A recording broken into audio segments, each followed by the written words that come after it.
Hello, students. How are you all?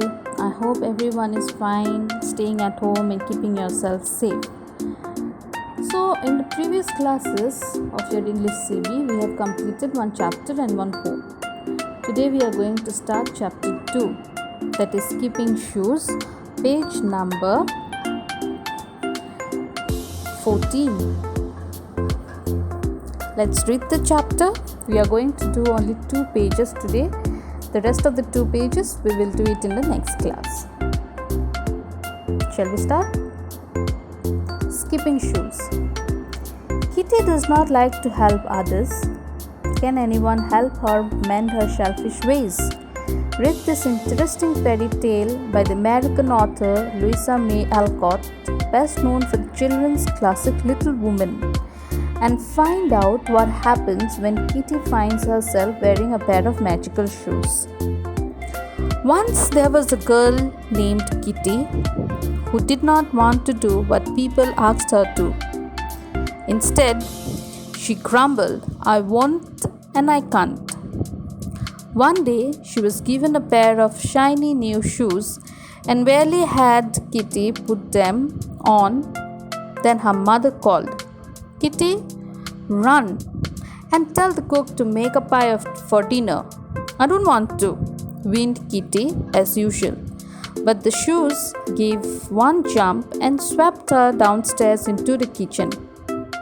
Breathless, she gave the message and stared at the shoes, their bright buttons seeming to wink at her.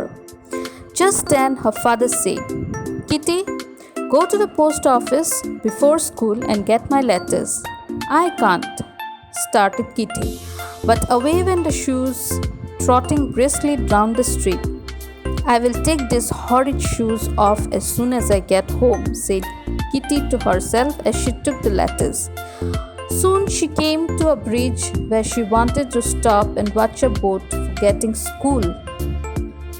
Page 15. And her father's letters. But the shoes went on walking, although Kitty held onto the railing as hard as she could. Finally, she gave up and found herself walking swiftly home. Back home, Kitty found that as hard as she tried, the shoes just wouldn't come off. "Time for school," called Mama from upstairs. Before she could say "I won't," the magic shoes whisked her off to school. At break time, a girl knocked down the house of corn cobs she had built and made her angry. Now I will kick yours down, Dolly." Up went her foot, but it didn't come down. It stayed in the air as if she were going to dance. The children laughed, and finally she said to Dolly, "Never mind, I'll forgive you." Then the foot went down, and Kitty understood how the shoes worked. They were cooperative when she was kind and good, but stubborn when she wanted to be naughty. To check this, when one of the boys' ball bounced over the hedge, she said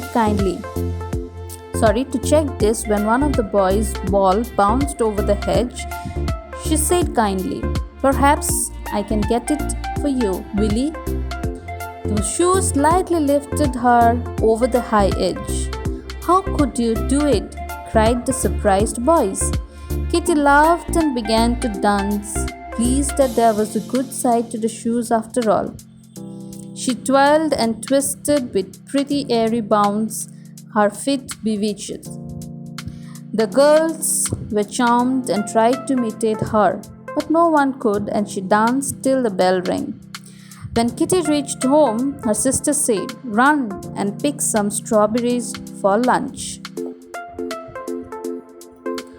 So, it's a story about a girl named Kitty who does not like to do anything, and she was always, misbehaving with people. Whenever someone asks her to do something, she's always complaining and saying, "I won't, I can't," and all this. But one day she was given a pair of shiny new shoes and she put them on.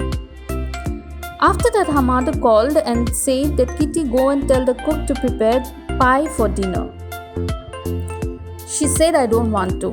Right at that moment, the shoes just gave one jump and made her go downstairs, and she gave the message to the cook. Just after that, her father said that before you go to school, go to the post office and collect my letters. She said, I can't. Right at that moment, the shoes again started to walk quickly down the streets and then went straight to the post office. She said that I will immediately get rid of these shoes as soon as I get home. But on the way home, she came near a bridge and she saw a boat. And she stopped there and was watching the boat, and she forgot about her school and about the letters of her father. Then but the shoes didn't forgot, and it started to make Kitty walk. And finally, she gave up. She was holding on the railing that she doesn't want to go, but the shoes were forcing her to leave the railing and go to home. And finally, she gave up, and then she reached her home. And then after that, when she reached her home, she was about to take off the shoes, but she was not being able to. Then her mother shouted from upstairs that it's time for school. Before she could say anything, the shoes just took her away suddenly to the school. At the break time, one of the girls, just broke her house. She was making a house with toys, and it broke by mistake. It was broken by the girl, and Kitty got angry and she said that now I will break yours. At the moment she lifted her leg up, her leg was stood firm on the air, and she couldn't break the house. Everyone was looking at her and smiling and laughing, and then she said that, Dolly, I forgive you this time. Soon at that moment, her legs came down. Then she understood that if she obeys properly, the shoes will also obey properly. To try this, boys were playing football, and the ball fell off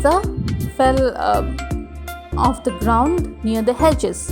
And she said that, Willie, can I help you to get the ball? And then she somehow jumped and took the ball from the hedges and threw it to the ground. Everyone was shocked to see that, and they were asking her, how did you do this?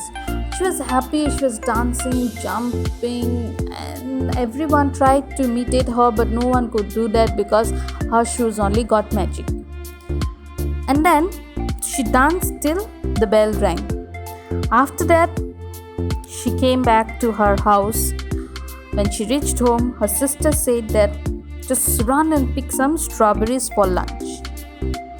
So this is what we got in the 2 pages. I'll stop it here for today. Next class we will do the other 2 pages. Thank you and have a wonderful day.